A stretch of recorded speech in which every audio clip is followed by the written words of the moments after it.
Noel Tichy model. Organizational culture is a familiar and commonly used concept in managerial language. Nevertheless, if we ask managers to define it, most will likely not have a very clear and distinct definition. In this episode of Co-League's podcast, we'll use Noel Tichy's model to present the discussion on organizational culture. Tichy places organizational culture in a broader context, which is a good starting point. Later, we'll narrow the focus and explore different aspects of the organizational culture itself. Tichy uses the metaphor of states of matter to divide the different building blocks of an organization. First, ice, water in its solid state. Ice refers to the rigid part of the organization, its structure. The structure is the foundations around which the various parts are built, making the organization what it is. We're not just talking about the organizational structure. We're also referring to everything that falls under the operational category, such as job definitions, core processes, and procedures. It's the part of the organization that can be grasped relatively easily. Whether this operational model is documented or a convention, it can be explained relatively easily to someone outside. Secondly, water. Liquid state. Unlike solid matter, water is more elusive. It's hard to hold it in your hand for long. Tichy uses it as a metaphor for interpersonal relationships and the movement of forces within the organization, which are noticeable and visible only to a certain extent. We can describe relationships between people and dynamics within groups and teams, but it's much harder to understand and analyze them. On the other hand, it's certainly possible to influence them. It may not always be easy, but it is definitely possible. Relationships can be influenced through skills that some call soft, but you can also influence them through job definitions, organizational structures, processes, and so on. Lastly, steam. Water in gas state. Unlike water, steam is not only hard to hold, but also hard to see. The air around us contains humidity, water vapor. It's there and plays an important role in maintaining our bodies, but we can't always see it, and we certainly can't hold it. The steam metaphor serves Tichy to describe the organizational culture. We all acknowledge that organizational culture exists and even consider it important, but it's not really clear exactly what it is. Even more importantly, it's much less clear to us how we can influence it, let alone change it. Tichy's model conceptually distinguishes between different organizational components and highlights different managerial and leadership qualities. Each state of matter that Tichy presents requires different leadership abilities. Moreover, we argue that the managerial language needed for these organizational aspects differs.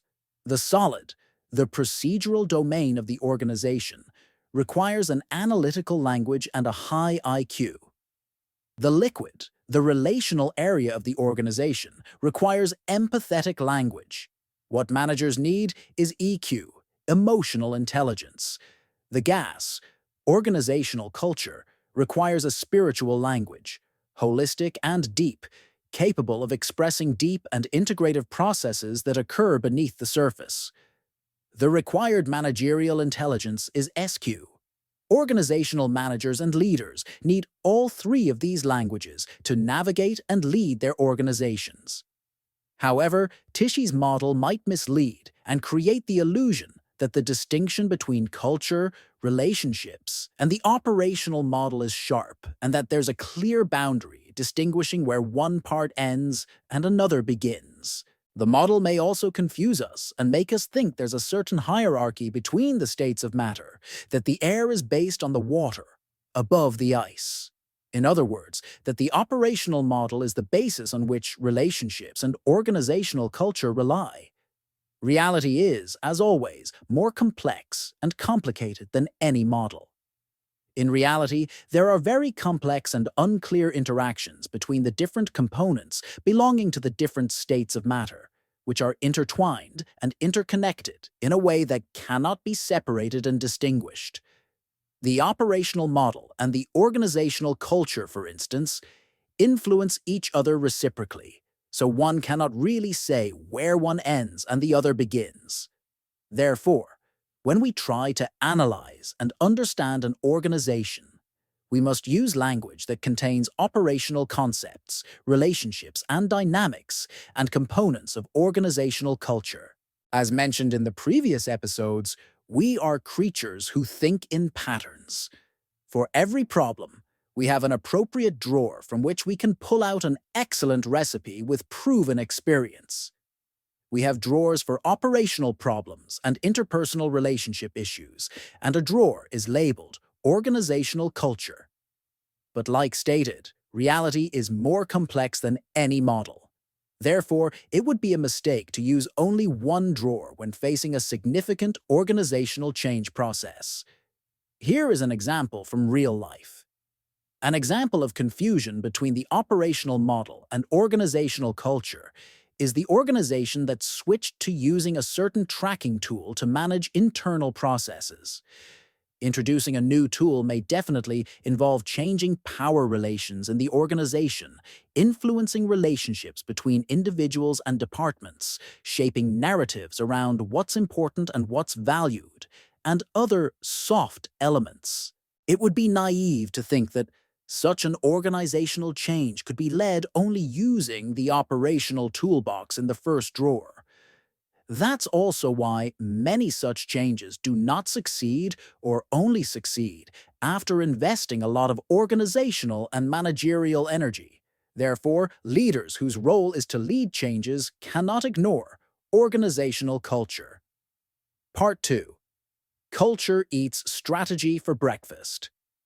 Peter Drucker's immortal saying about culture eating strategy for breakfast is maybe the strongest expression of the importance of for leaders to explore and understand organizational culture. Drucker is actually saying that no matter where the organization's strategy is aimed, what really drives the organization is its culture.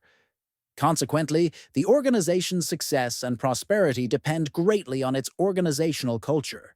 Although the managerial community widely accepts the significant power attributed to organizational culture, as Drucker brilliantly phrased it, many see it as a kind of fate, a force majeure, a fact of life that cannot be changed.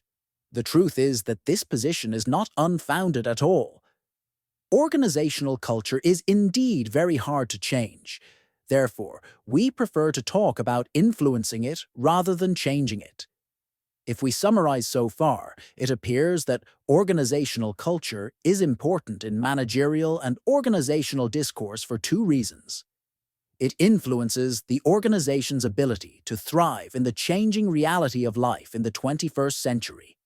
Because we stand before it, full of wonder and with open mouths, often without a clue what to do.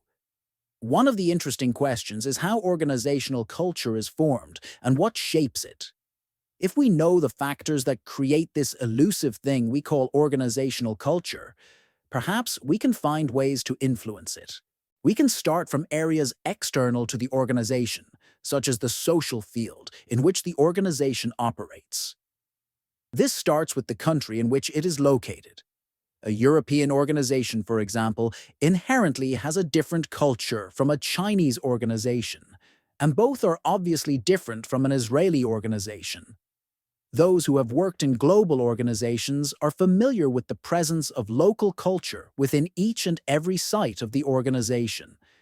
Beyond cultural gaps between different countries, there's also the gap between different fields.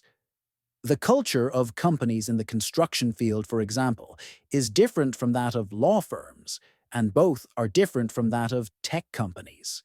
That is, the professional arena also influences the organization's culture.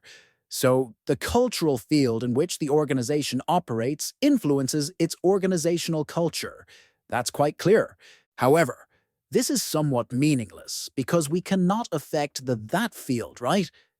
Another thing that influences organizational culture is the organization's history. Every organization has an organizational memory that contains the significant events, positive or negative, that shaped it. Crises the organization has experienced can certainly influence its perception of reality and shape the culture that will exist within it. This is an interesting point, because although it's hard to influence history, considering historical events as culture shapers may shed light on how organizational culture evolves. To understand this point, we need to know another concept: organizational equilibrium. Part 3. Organizational equilibrium and self-organization. Organizational equilibrium occurs when the organization expends minimal energy on change. It's in stagnation. This means the organization is stabilized around a point where it can extract maximum outputs without changing and adapting to the situation. Organizational equilibrium is the organization's comfort zone. Organization will always strive to reach equilibrium. That's their tendency. Whenever something shifts the organization from equilibrium, it will attempt to return to it quickly. Organizations develop defense mechanisms that prevent it from leaving equilibrium, and therefore, getting out of equilibrium requires a very large amount of organizational energy. Sometimes, dramatic events cause the organization to move sufficiently away from its equilibrium state. In such situations, the organization can either disintegrate and fall, or it can reorganize around a new equilibrium point. This process happens spontaneously. The professional term is self-organization. The organization reorganizes itself independently and creates a new order and a new equilibrium point.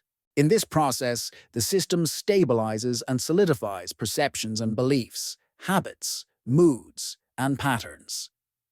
This is how organizational culture takes shape. What dramatic event can produce so much energy that it manages to get the organization out of equilibrium? One possibility can be a process of accumulating dissatisfaction. This dissatisfaction creates frustration and anger that may escalate to a crisis point, which can translate into energy that, if large enough, will get the organization out of its equilibrium. To accumulate enough energy, the pain associated with not changing needs to be much greater than the pain associated with changing. The second possibility is a sudden event that takes the system out of equilibrium. This can be an external event, like the COVID, bursting of an economic bubble, etc. It can be an internal event, an unexpected replacement of a key figure like the founder, a sharp reduction in manpower, etc.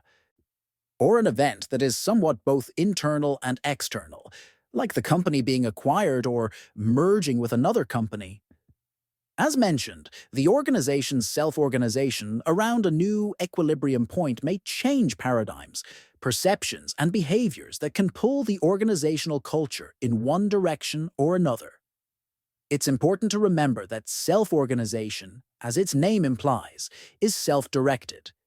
It is not controlled, and therefore its cultural products are likewise. Later, we'll present a less radical way that can influence organizational culture. Part 4. Let's talk about norms. One of the ways to make organizational culture more tangible is to distinguish between its expression and its source. Organizational culture receives concrete expression in the organization's daily reality through the norms accepted within it. Norms are behavioral patterns.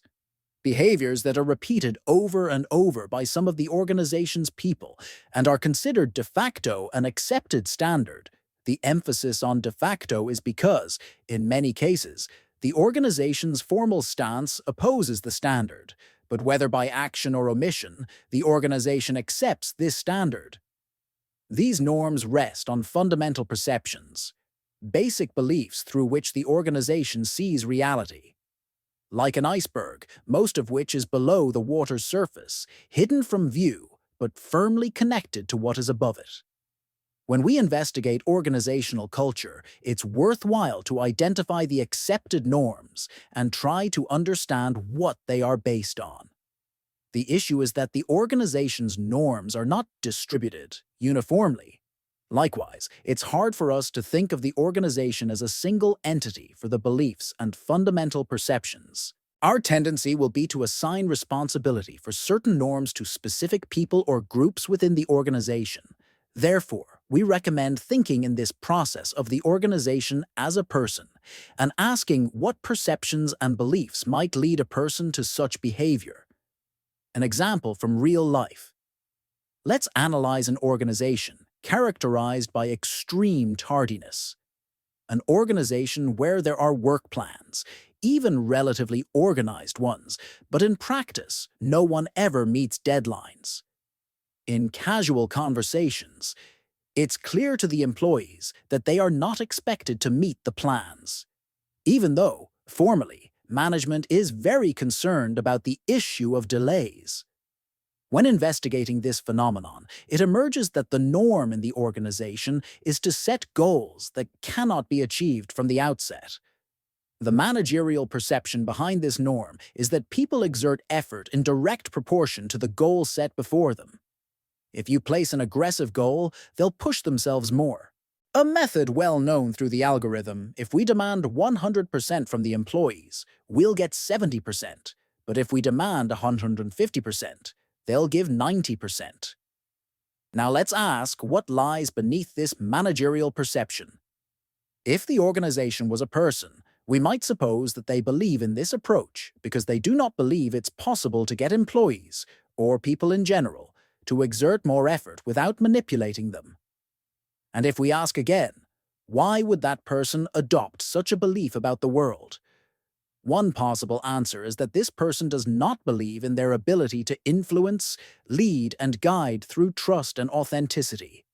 If we return to the organization, the hypothesis is that its leadership, not just the leader, does not believe in its own ability to inspire.